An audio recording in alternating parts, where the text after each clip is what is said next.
estrategia del día es traída para vos por bloomberlinia.com.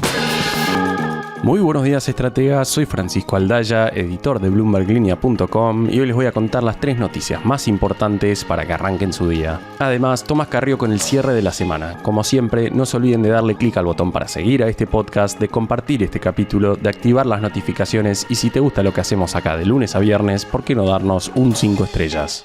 1.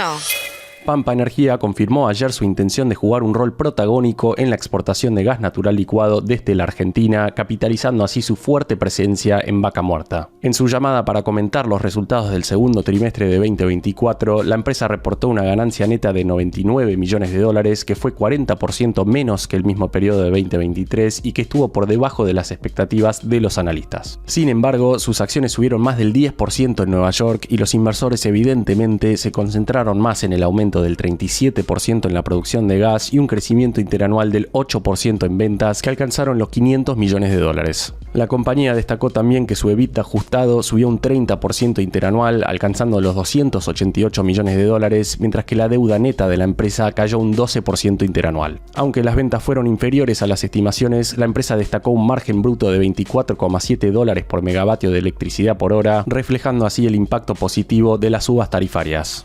Además, la empresa destacó su sólida posición de efectivo de casi $1.000 millones, lo que le permite cumplir cómodamente con sus obligaciones y planes de crecimiento futuros, mientras que los pagos de Camesa dicen que están al día sin retrasos significativos.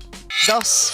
Se aceleró la inflación en la ciudad de Buenos Aires en julio, quedando en 5,1% y siendo el segundo mes consecutivo en que los precios se incrementan más que en el mes anterior. Con este resultado mayor al 4,8% de junio, la inflación acumulada en lo que va del año en Cava llegó al 98,5% y ahora cuesta creer que el IPC del INDEC arroje una cifra por debajo del 4% cuando se publique ese dato el próximo miércoles 14 de agosto. Los principales rubros que impulsaron el aumento de julio en la capital fueron vivienda, agua, electricidad, gas y otros combustibles por 5,7%, restaurantes y hoteles por 9,3%, alimentos y bebidas no alcohólicas por 3,8% y salud por 7,3%. En su conjunto, estos rubros explicaron el 66,7% del alza total. El informe también destacó que los servicios aumentaron un 6,3% y superaron el incremento de los bienes, que fue del 3,4%. Pero aunque el dato de Cava sorprendió al alza, los economistas señalan que no necesariamente se replicaría en la inflación a nivel nacional, que se espera sea inferior al 4,6% de junio, esto por la menor ponderación de los servicios porteños en el índice nacional. 3. El repunte de la demanda de crédito privado en Argentina viene generando un desarme significativo en las letras fiscales de liquidez, conocidas como LEFI o las ex-pases del Banco Central. Esto teniendo en cuenta que su stock cayó por 30% en las 2 semanas desde su lanzamiento. Como escribió Tomás Carrió en Bloomberg Línea, el movimiento impulsado por la menor inflación y la incipiente recuperación del crédito privado coincide con el objetivo de Caputo de que los bancos vuelvan a enfocarse en su función tradicional de prestar en vez de colocar pesos en instrumentos del Estado. Al 6 de agosto, los bancos tenían 8,1 billones de pesos en LEFI, una fuerte caída en los últimos 14 días. Aumentaron en cambio los encajes mientras crece la demanda de liquidez, lo que se refleja en que el crédito privado creció en julio un 12,7% mensual, ajustado por estacionalidad. Sin embargo, aunque se observa una mayor actividad de los bancos en el sector privado, la exposición del sector público sigue siendo dominante con un 68% del total de los depósitos. El crédito privado en Argentina aún tiene un largo camino por recorrer, representando solo el 6% del PBI, un nivel muy bajo comparado con la mayoría de los países de la región. Antes de pasar al cierre, repasemos rápidamente cómo van a abrir hoy los mercados. El S&P Merval subió ayer 5,6%, fue una jornada bien verde para las acciones argentinas en Wall Street, con subas de hasta 15% para Superviel y solo una caída de 1,6% para Globant. Los bonos en dólares cerraron con verdes de hasta 1,9%, el dólar blue va a abrir en torno a los 1.375 pesos, el MEP en 1.307 y el contado con liqui cerca de los 1.316 pesos. El Banco Central, por su parte, compró ayer $43 millones. El cierre. Y ahora, Tomás Carrió, contanos por favor cómo estamos cerrando otra semana más en los mercados argentinos. Muy buenos días, bienvenidos a una nueva edición del cierre de la semana. Mi nombre es Tomás Carrió, soy editor de Bloomberg Línea en Argentina y hoy quería invitarlos a escuchar una entrevista con Fernando Baer, economista de Quantum Finanzas, quien analizó la incipiente recuperación que está mostrando el crédito privado en Argentina, los motivos, qué efecto tiene, si lo ve sostenible y qué debería pasar para que deje de ser uno de los más bajos de la región. Bueno, Fernando, empezó a observarse en estos últimos últimos meses una incipiente recuperación del crédito privado, de la mano obviamente de la desaceleración de la inflación. Quería consultarte primero por qué crees que está ocurriendo esto y cuáles son los principales efectos que tiene en la actividad económica. Bueno, en principio te diría que tiene que ver un poco con el rediseño de la política monetaria y cómo el Banco Central está encarando desde el principio de año esta estrategia de desarme de estos famosos pasivos remunerados del Banco Central. Cuando los bancos tenían liquidez excedente, la colocaban en esos instrumentos. En su momento fueron LELIQs, después fueron pases, y en la medida que el Banco Central fue ordenando su balance, todos estos instrumentos fueron desapareciendo, migrando a instrumentos del Tesoro, y ahí es cuando los bancos primero tienen acceso a liquidez directa, porque el Banco Central desarma esas posiciones. Son pesos que están hoy, no todos, pero una parte importante, en instrumentos de liquidez del Tesoro, en las LEFI, que es lo que mencionaste hace un ratito. Y los bancos se dan vuelta y empiezan a prestar al sector privado. Entonces, una parte de lo que estamos viendo hoy es que los bancos retomaron su rol de intermediación y están prestando al sector privado, básicamente por esta migración, por este cambio en la estrategia del programa monetario. Digamos, ese es un cambio estructural bastante importante, y eso lo estamos viendo reflejado en la dinámica de préstamos al sector privado que están haciendo los bancos desde el principio de año, pero el principio de año más en dólares, y en los últimos 3 meses ya estamos viendo una recuperación importante de los préstamos en pesos al sector privado. Uh-huh. Me hiciste acordar, meses atrás el ministro de Economía, Luis Caputo, había remarcado la importancia de que se reactivara el crédito, y dio un ejemplo. Había dicho que había llegado a caer a niveles del 4% del PBI, que era el nivel más bajo de la región, solamente por encima de Haití.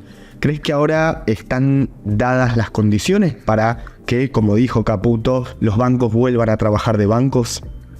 Sí, sin dudas. Digamos, una cuestión importante tiene que ver con el saneamiento del balance del Banco Central, que eso induce a los bancos a volver a tomar su rol como intermediarios.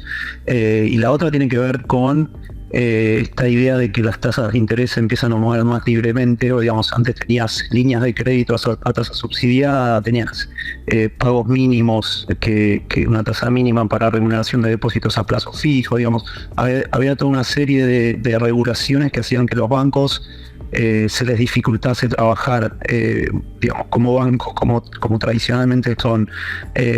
Todo eso va a hacer que la relación préstamos a producto, si vos sumás hoy los préstamos en dólares, estás casi en 6 puntos del producto, y ese 4 también creció. Entonces los bancos están tomando ese rol y se está notando ya en los números agregados. Uh-huh. ¿Y ves que los bancos tienen hoy más incentivos que hace unos meses para captar depósitos?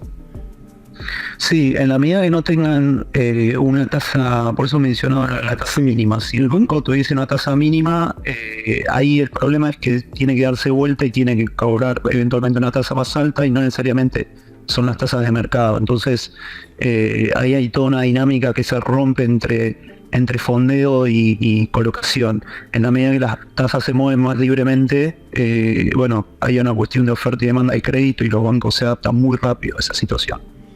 Uh-huh. Estaba pensando, además de lo que es el efecto en el nivel de actividad, para el gobierno esto obviamente también es una buena noticia, porque implica un alivio en las arcas públicas. Digo, si esa cantidad de dinero que estaban poniendo en los bancos en LEFI migra al sector privado, ¿no? Sí, yo ahí haría una distinción, porque desde ese punto de vista sí, el cambio que vemos en las LEFIs en los últimos días, que expandieron base por casi 3.8 billones de pesos, si mal no recuerdo, está asociado a la liquidez de fin de mes. Entonces ahí yo sería cauto en analizar el motivo de la expansión.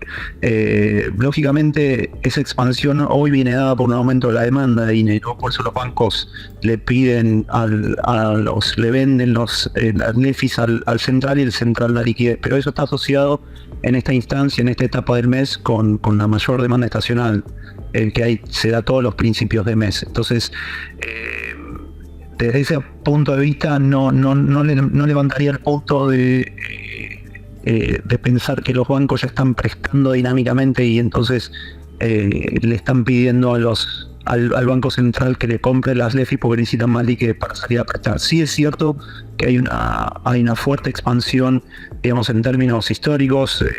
Esta recuperación es alta, seguimos partiendo de niveles muy bajos de relación préstamos a producto, pero en los últimos meses, en julio, por ejemplo, los depósitos totales en pesos crecieron 12% real mensual. Esto es sin estacionalidad. El pasado un poco menos, pero ya estamos con registros de 3 meses de recuperación sin estacionalidad respecto del mes anterior en términos reales. Esa es una muy buena noticia y seguramente los bancos, más allá de este cambio del EFI por efectivo en estos días, van a seguir prestando en la medida que siga habiendo demanda de crédito. Y eso es algo que seguramente va a seguir habiendo porque, de nuevo, se corrió el sector público como tomador de financiamiento exclusivo, si querés, como veníamos viendo hasta el año pasado, y hoy ya el protagonista va a empezar a ser el sector privado.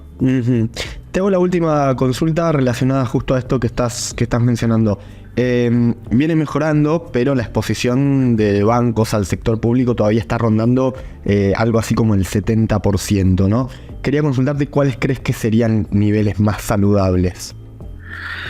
Mira, en la medida que el gobierno tenga superávit fiscal, ese número va a ir cayendo y este temor de exceso de exposición de los bancos al sector público desaparece. Es cierto que hay un número, digamos, no hay un número específico, pero por eso digo, una cosa es tener una exposición de niveles que mencionás al sector público con déficit y otra es con superávit. Ahí cambia radicalmente el análisis. Yo no me preocupo por ese número, porque los bancos solos, con el correr del tiempo y con la mayor demanda de crédito y mayor actividad de préstamo al sector privado, van a ir cambiando esa ecuación. Lo importante es que el superávit se mantenga, ¿no? Y parece que desde el gobierno, digamos, es una bandera que no se baja, digamos. La frase del día. Antes de irnos, escuchemos lo que dijo ayer Donald Trump en una conferencia de prensa. Creo que nuestro país está ahora en la posición más peligrosa en la que ha estado desde un punto de vista económico y de seguridad. Podríamos terminar en una depresión como la de 1929 y estamos muy cerca de una guerra mundial. El candidato republicano también dijo que los presidentes deberían poder tener injerencia en las decisiones de la Reserva Federal.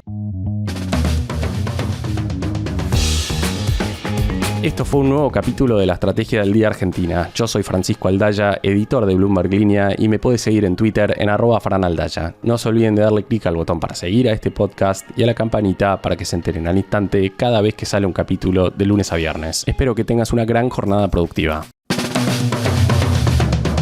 Esto fue La Estrategia del Día Argentina, escrito y narrado por Francisco Aldaya. Producido por Arturo Luna y Daniela Hernández. Que tengas un día muy productivo.